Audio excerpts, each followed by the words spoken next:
Nathalie Skoranek. Bonjour, ça me fait très plaisir d'être avec vous aujourd'hui pour la deuxième rencontre confinée dans cette nouvelle expérience que nous vivons au niveau individuel et au niveau social aussi.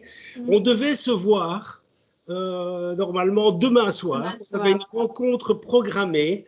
J'avais vraiment un grand bonheur de pouvoir vous recevoir en même temps que Hugo Boris, qui lui a publié un autre roman, tous les deux chez Grasset, et vraiment deux romans que j'ai beaucoup aimés. Et donc ça me faisait une joie de vous réunir tous les deux avec vos caractères respectifs. Et bon, ben, les événements font que ça ne se font pas. Alors, merci d'avoir accepté l'invitation. Merci de chercher quand même des solutions pour qu'on continue à parler des livres, évidemment. Donc, oui. Et donc voilà, j'ai fait la première rencontre confinée la semaine passée avec Patrick Delperdanche. Maintenant, c'est avec vous. Moi, ça me fait très plaisir parce que vous êtes déjà venu à la Licorne. Vous êtes une fidèle de la Licorne. Vous venez souvent à la Licorne parce que vous n'habitez pas très loin, en fait. Et donc, ça me fait vraiment plaisir qu'on puisse se parler. Je sais de toute façon que ce sera que partie remise. Ma première question, c'est comment, comment vivez-vous, vous, ce confinement qui est là quand même déjà depuis la mi-mars et qui risque, même si c'est allégé à partir des semaines qui viennent, qui risque quand même de continuer et d'avoir des implications sur tout le monde. Donc, qu'est-ce que vous pouvez, vous, nous en dire sur la façon dont vous le vivez ? Écoutez, moi, à titre individuel, ça va bien. Je suis en bonne santé, mes proches sont en bonne santé. Je suis confinée dans des bonnes conditions et finalement, à façon de vivre qui n'est pas extrêmement différente de mon quotidien, puisque quand on est en période d'écriture, on se retire aussi dans sa bulle. Après, normalement, je ne devais pas être dans une période justement de retrait puisque j'ai un livre qui était sorti mi-février, donc il y a un peu évidemment ce chagrin de ne pas pouvoir accompagner un livre. Un livre, c'est 2-3 ans d'écriture, d'attente, donc c'est un rendez-vous important pour un auteur et quand c'est le moment comme ça justement de sortir de chez soi et d'aller porter son livre, il y a quelque chose d'un peu triste, mais voilà. Et ça, c'est très individuel et de toute façon, je suis quand même dans des conditions qui sont plutôt agréables et heureuses. Après, ce qui se passe est un vrai bouleversement pour l'échelle planétaire, pour tout le monde. Et donc, j'observe ça, puisqu'à Bruxelles, on a la chance de pouvoir quand même pas mal se balader, se promener. Mais, je suis beaucoup dans les parcs, en forêt, et je regarde aussi comment les autres vivent le confinement. Évidemment, ça, les autres qui sont à ma portée de vue, et ça m'intéresse beaucoup. Et bon, ben oui, vous disiez, effectivement, on vous avait reçu ici encore à la Licorne avec votre livre précédent, Un monde sur mesure, qui se passait à Paris. Déjà aussi, d'ailleurs la carte de regret, il y a une partie qui se passe à Paris aussi, et donc ça c'était déjà il y a, je sais pas, 2-3 ans, on en avait beaucoup parlé, c'est un livre qui avait vraiment, je pense, bien marché, et beaucoup aussi en bouche à oreille, c'est-à-dire on a continué, nous en tout cas en librairie, à le vendre au fur et à mesure des années, enfin des mois qui passaient, c'est pas un livre qui s'est arrêté, donc c'est un livre qui a très bien marché, et comme vous dites, il y a la carte des regrets qui sort maintenant, et donc ça fait un peu mal de ne pas pouvoir l'accompagner, je suppose. Oui, voilà. Simplement parce que c'est joyeux, c'est heureux d'abord qu'un livre puisse circuler, qu'il puisse être lu, qu'il puisse avoir une sorte de bouche à oreille. Enfin voilà, c'est la partie vivante, plus vivante du travail. Donc c'est un peu dommage quand les choses s'arrêtent. Après, le temps de la littérature est un temps très particulier, très lent qu'on ne maîtrise pas toujours. Peut-être qu'il va faire sa vie différemment. En tout cas, je lui souhaite. Mais c'est vrai que là, le printemps, il y avait des rencontres prévues, il y avait beaucoup de choses autour du livre. Voilà. Après, on vit quelque chose et tout le monde il y a aussi cette idée que tout le monde est dans le même bateau finalement. Toutes les enfin voilà, ça remet quand même tout le monde à cette même état d'âge comme ça, de se dire il y a des choses qu'on ne maîtrise pas, il y a des choses qui sont plus grandes que nous et c'est le moment aussi de considérer tout ça. Où est-ce qu'on se situe à l'intérieur d'un monde qui avance. Qu'est-ce qui se passe quand on n'arrive plus à tirer les ficelles comme on pense parfois les tirer?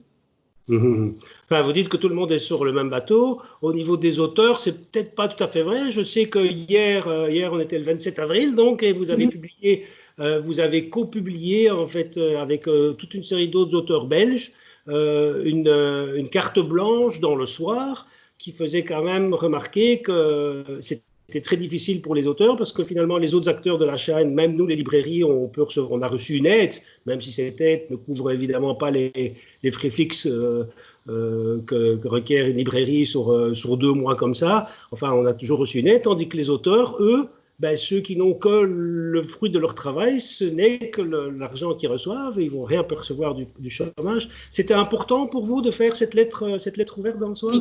Oui, absolument. Alors, c'est une initiative de Laurent de Sutter et de Caroline Lamarche. Donc, on m'a soumis le texte et évidemment, j'ai complètement adhéré. Je pense que c'est vraiment très, très important parce que ce qui se passe maintenant, c'est une situation que les auteurs vivent depuis des années, c'est-à-dire, et c'est un problème plus global, c'est cette idée que l'auteur n'a pas de statut. Il n'est évidemment pas, en tout cas dans toute la partie qui concerne son écriture, il n'est pas employé, il n'est pas indépendant, il n'a pas un statut d'artiste. Et donc, ça fait, moi maintenant, mon premier livre est sorti il y a presque 10 ans, ça fait 10 ans que j'expérimente ça, c'est-à-dire cette idée qu'on ne rentre dans aucune case. À partir du moment où on ne rentre pas dans les cases, ce qui est une grande chance, je suis très heureuse de pouvoir écrire, soit mon activité principale et d'être hors cadre, mais à partir du moment où on ne rentre pas dans les cases, administrativement, il ne se passe pas grand-chose. Alors, on sait bien que quand on choisit cette voie-là et la voie de la littérature, à quelques exceptions près, c'est rarement pour faire fortune, mais c'est un métier et il faut une certaine dignité, une certaine considération à donner dans ce métier. Donc, finalement, cette crise ici ne fait que révéler ce qui a lieu depuis longtemps. Moi, je fais partie du comité de la SCAM, donc évidemment, je suis très sensible à ça et c'est un problème que tous les auteurs à tous les niveaux rencontrent chaque fois. Où est-ce qu'on se situe, quel est notre cas? Et si on ne sait pas dire où est-ce qu'on est administrativement, alors en face de nous, il n'y a que des portes qui se ferment. Enfin, c'est très, très, très compliqué. Donc oui, c'était très bien qu'ils prennent ça en main et qu'on dise que, d'abord, pour tout le secteur de la culture, c'est terrible. Et pour les auteurs, c'est très difficile parce qu'on ne sait même pas ce qu'on doit demander. Quelle est ma perte par rapport au livre qui sort? On ne sait même pas comptabiliser ça. On est vraiment... Et aussi dans une temporalité très, très particulière parce que les auteurs qui sortent un livre ces mois-ci, il y aura 2 ou 3 ans avant que le prochain sorte aussi. Donc, on est dans des temps très, très particuliers et il serait temps quand même qu'on réfléchisse à cette temporalité-là et à cette économie-là, qui n'est pas une économie aussi marginale que ce qu'on en dit. Oui. Et d'autant plus qu'ils vont toucher les auteurs, n'oublions pas, touchent leurs droits d'auteur dans 1 an, le temps que le livre se soit vendu et qu'on ait fait les comptes, quoi. Donc finalement, c'est le premier à bosser. Avec des librairies fermées, ça ne fait pas de droit d'auteur. Donc voilà, mais enfin, moi, en tout cas, c'est vraiment au niveau de la philosophie que je pense vraiment que ce qu'on fait est important et que c'est important que notre culture, que cette culture-là soit soutenue. Et voilà, il disait dans la carte blanche, on ne demande pas l'aumône, c'est pas ça, mais on demande la reconnaissance c'est pas un hobby, c'est un métier vraiment, c'est un vrai engagement à tous les niveaux. Voilà. D'accord, merci d'en avoir parlé, en tout cas, c'est important. On va passer au livre qui nous occupe, là, de la dernière sortie, La Carte des Regrets. Alors moi, c'est toujours grand plaisir. Vous lisez depuis un petit temps quand même, et c'est toujours parce que vous êtes une auteure, une autrice, on dit comme on veut maintenant, d'une grande délicatesse. Alors chaque fois qu'on se glisse, si je pouvais utiliser une image, chaque fois qu'on se glisse dans un livre d'Athalie Koronek, c'est comme entrer dans des draps propres. Vous voyez, donc, vous savez que vous allez bien vous y lever, vous allez vous y sentir bien.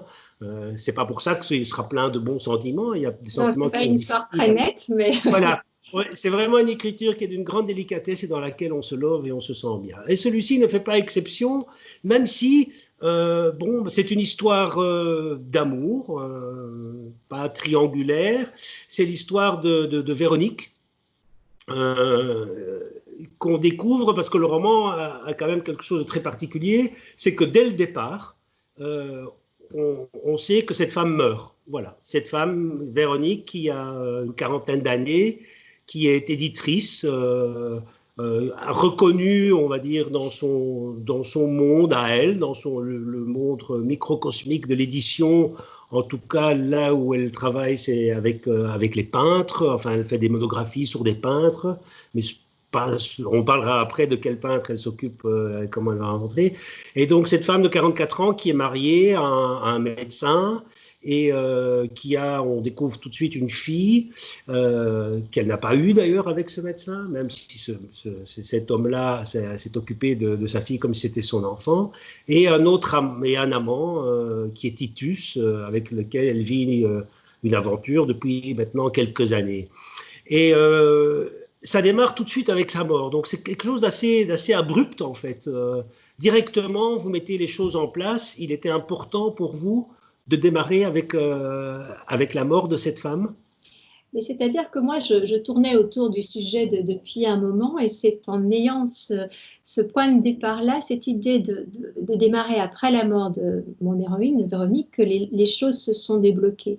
Parce qu'effectivement, moi, je voulais dépeindre une femme tiraillée entre deux hommes et tiraillée entre deux formes de vie, entre deux aspirations différentes, le besoin d'être soutenu, protégé, de rentrer dans les rails, et en même temps une envie justement de sortir du cadre. Et je voulais parler de tout ça, mais en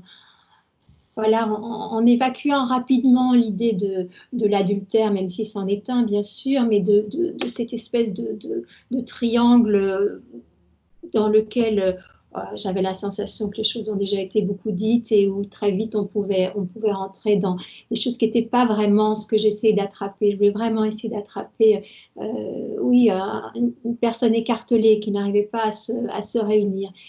Et donc, cette première idée qui m'est arrivée comme ça, de se dire, voilà, je vais raconter non pas un adultère du vivant des protagonistes, mais je vais parler de deux hommes qui pleurent la mort de la même femme.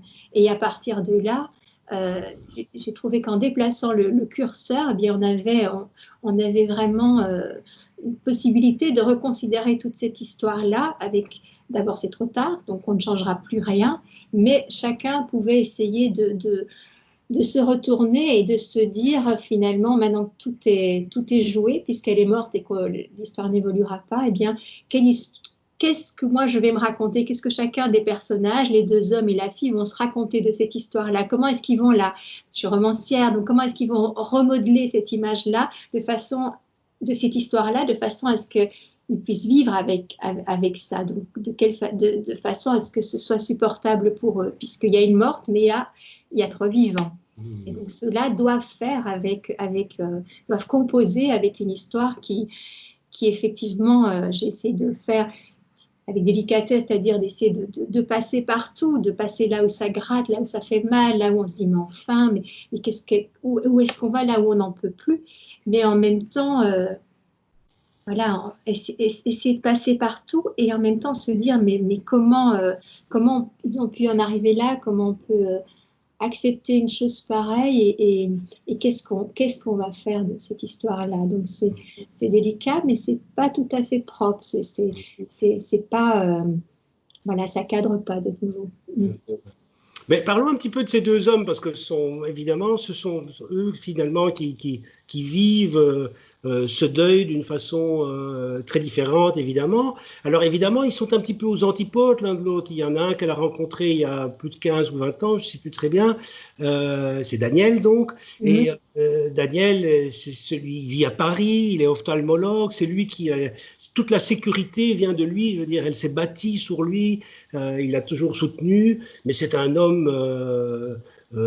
il est urbain déjà, et il vit là avec ses convictions, et puis un jour elle rencontre un homme qui est, par son métier, qui lui est un espèce pas un rêveur, mais en tout cas quelqu'un qui vit dans une autre dimension, beaucoup moins matérialiste, et qui a une maison dans les Cévennes. Les Cévennes sont très importantes dans le livre, il y a quelque chose de vraiment d'un retour à la nature qui est là. Et donc, il y a quelque chose de, bon, peut-être, j'espère que ça va vous faire plaisir, de très woolfien, donc de Virginia Woolf, dans le flux et le reflux de la ville vers la campagne, d'un homme vers l'autre, et cette espèce de temps qui oscille d'un homme à l'autre. C'est très intéressant, je trouve, c'est très bien fait. Écoutez, c'est vraiment ça, c'est cette idée d'un flux. Je viens juste de relire Madame Dalloway, donc je suis en plein là-dedans. Et c'est cette idée d'un flux. La société, les conventions demanderaient de faire un choix. C'est-à-dire, on va là ou on va là. On va du côté de la norme, on va du côté des électrons libres, on va en ville ou on va sur le sommet de la montagne. Donc, cette idée de se définir et de rester à sa place. Et ce qui se passe dans ce livre, alors ce n'est pas un jugement moral, hein, je ne dis pas que c'est bien ou c'est pas bien, mais cette idée-là, c'est justement un flux, c'est-à-dire qu'en permanence, il y a ces allers-retours, il y a une incapacité aussi à choisir, mais c'est un besoin d'être entier, avec cette conviction aussi qu'on n'est pas fait que d'une seule couche et qu'on est un empilement de plein de choses. Et donc, effectivement, l'écartèlement sentimental est aussi un écartèlement géographique, est aussi un écartèlement professionnel, enfin voilà, mais pas d'une façon binaire, c'est pas noir ou blanc, c'est pas où, et c'est ça toute l'ambiguïté du livre, c'est que c'est plus et plus, c'est ça et ça, parce que tout est, parce que finalement, les deux hommes sont j'espère, des beaux personnages et puis on a envie d'aller, j'espère en tout cas, vers l'un et vers l'autre et selon qu'on passe des chapitres avec l'un ou l'autre, eh bien on se dit ben, évidemment que là. Et donc à un moment donné, c'est essayer d'installer la même confusion que celle qu'il y a pu y avoir dans la vie de Véronique, si ce n'est qu'elle part sans avoir décidé, sans avoir mis au clair, sans avoir parlé. Et du coup, voilà, c'est un sac à dos très lourd qu'elle laisse aux autres. Alors les deux hommes étaient plus ou moins été en connaissance de cause, mais la fille qui est une jeune adulte, jeune femme, bon, ben, elle reçoit un paquet un petit peu lourd parce qu'elle-même va démarrer dans sa vie de femme et comment est-ce qu'on devient une femme, comment est-ce qu'on croit encore à l'amour, comment est-ce qu'à partir du moment où ce qu'on dit de façon officielle, enfin voilà, à partir du moment où ce qui se dit habituellement a été complètement contredit par sa propre mère. Si ce n'est que ce qu'on dit habituellement, ce qu'on dit à voix haute, n'est peut-être pas forcément ce que vivent les uns et les autres, et que ce que vit Véronique n'est peut-être pas aussi voilà, rare ou singulier. Voilà. Si ce n'est que sur la fleur, il y a une grande diversité. Il faut parler un petit peu du rôle de l'art, la résonance de l'art dans le roman, dans le sens où, bon, au niveau, je pense, de la technique, si on devait rapprocher votre technique d'écriture, on va plutôt du côté des impressionnistes, c'est-à-dire on y va par petites touches et on revient à des morceaux de paysage à gauche, à droite, et on refait le puzzle. Donc je trouve qu'on est très, en tout cas pour moi, du côté des impressionnistes. Par contre, il y a un intérêt, il y a un autre personnage d'homme, il y a un troisième homme dans cette histoire, il s'appelle Jeroen Hers, c'est un peintre flamand, issu de Gand, et j'aimerais bien dire à bord ce personnage, est-ce qu'il est vrai, et d'où est-ce qu'il... Pourquoi cette fascination? Qu'est-ce qu'il vient faire dans cette histoire? Pourquoi est-ce qu'il devient très important? On voit bien que ça va, qu'il y a quelque chose qui va nous mener très loin avec ce personnage-là. Oui, mais ça s'est construit justement progressivement et par petites touches. Alors, Hieroner n'existe pas, c'est aussi un assemblage, un empilement de différents peintres, de différentes notices Wikipédia, voilà, de créer un personnage complètement fictionnel. Ce qui m'intéressait, c'était de créer un peintre de deuxième plan, et en même temps qui n'a pas démérité, qui n'est pas un mauvais peintre, qui pour X raison n'a pas franchi le cap de la postérité. Donc c'était cette idée de travailler sur les petits maîtres. En fait, les choses se sont construites progressivement. Véronique est prisonnière de son image, elle porte un masque, on ne sait pas trop qui elle est, elle n'est pas la même selon qu'elle se balade dans les Cévennes ou selon qu'elle est à un dîner à Paris, donc elle est tout le temps autre. Donc la question de l'image pour moi était très importante. Qu'est-ce qu'on montre de soi, qu'est-ce qu'on cache, comment les autres nous voient.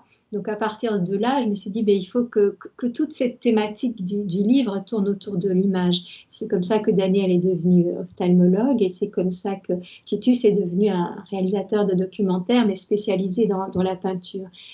Et donc au centre de tout ça, il fallait un noyau dur et c'est devenu ce peintre Jeroen Herst qui a travaillé, qui a des tableaux dans son atelier, et dont un en particulier qui va résonner et qui va être avec cette idée que finalement, il n'y a pas une explication rationnelle à donner à comment est-ce qu'ils s'en sont arrivés là, les trois protagonistes, pourquoi est-ce que Véronique a fait ces choix-là ou ces non-choix-là, etc. Il n'y a pas un diagnostic à poser. Par contre, il y a un tableau qui est celui de Jeroen Herst, et là, on tombe dans quelque chose de beaucoup plus intuitif, mais peut-être que celui-là pourrait intuitivement donner une des clés possibles. Oui. Mais en tout cas, ouais, mais ce qu'il y a quand même, c'est qu'il y a une relation entre les hommes, dans l'histoire, à l'intérieur de l'histoire, et il y a aussi une partie de la famille de Véronique. Voilà. Il y a une petite question que je me suis posée à un moment. Au moment de refermer le livre, je dis, tiens, il y a quelque chose qui n'a pas exploré par pudeur, c'est qu'on se dit, on va tellement au plus profond de l'amour très différent qu'elle vit avec ces deux hommes, mais on ne va jamais sur le terrain de la sexualité. Est-ce que c'est parce que c'est quand même l'endroit où on aime probablement le plus, quand on est là à sentir la peau de l'autre et avec des hommes qui vont forcément avoir... Vous n'allez pas sur ce terrain-là. Pourquoi? Je suppose qu'il y a une...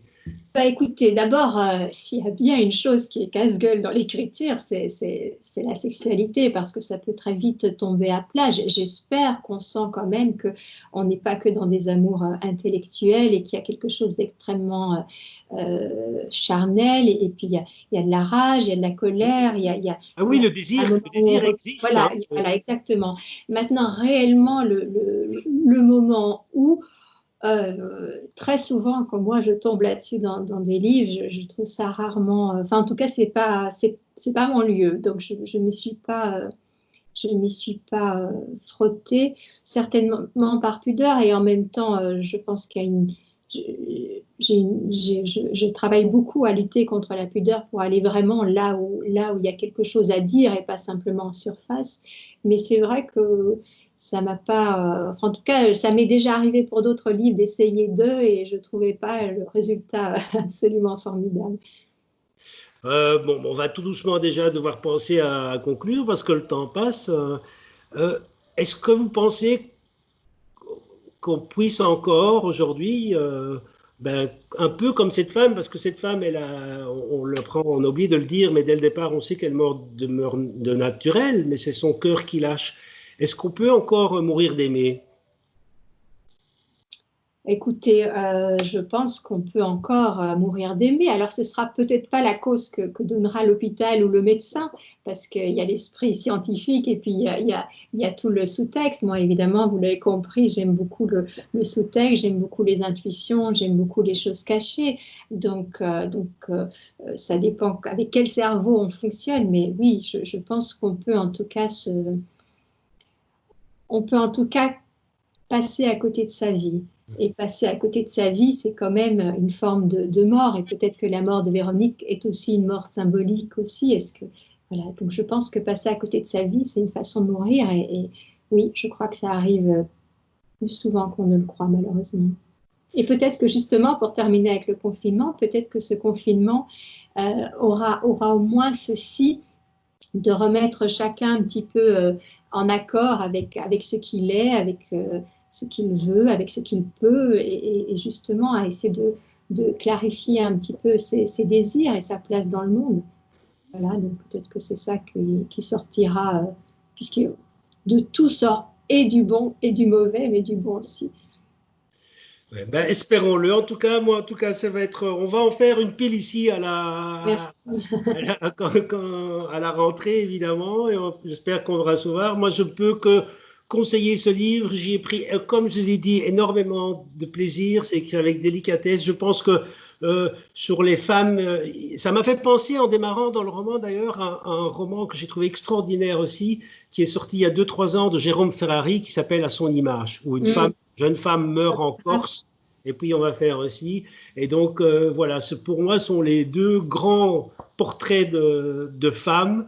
Et à la fois, donc d'un côté, il y avait Jérôme Ferrari, et maintenant on voit avec la carte des regrets. Ah, pourquoi ça s'appelle la carte des regrets, au fait? Ah, ah, mais pour plein de raisons, parce que les regrets, parce qu'il y a une vie gâchée derrière tout ça, parce qu'il y a la mort, parce que la carte, c'est la carte du destin, c'est la carte géographique parce qu'on se balade partout, c'est la carte de tendre parce que c'est vrai que le sentiment amoureux est au cœur de l'histoire. Donc voilà, il y avait beaucoup cherché le titre et puis une fois qu'il est arrivé, il y avait beaucoup de raisons, enfin il y avait plein d'entrées possibles. Très beau. En tout cas, il y a une chose que je peux dire, c'est que j'adore cette littérature qui laisse aussi beaucoup de place au lecteur. C'est-à-dire, finalement, c'est au lecteur à la fin de juger ou de ne pas juger, mais en tout cas de faire lui-même sa propre vérité sur ce que c'était cette femme et comment elle vivait ses relations avec sa fille, avec ses deux hommes, avec l'art en général. Et ça, c'est ce que j'appelle une littérature intelligente, c'est-à-dire on vous prend par la main, mais on vous laisse aller sur tous les chemins de traverse. Donc, je voulais vous féliciter. Bravo. Merci beaucoup. Pour ce livre. J'espère qu'il va quand même bien marcher. Et je suis sûr qu'on se reverra dans les semaines ou dans les mois qui viennent.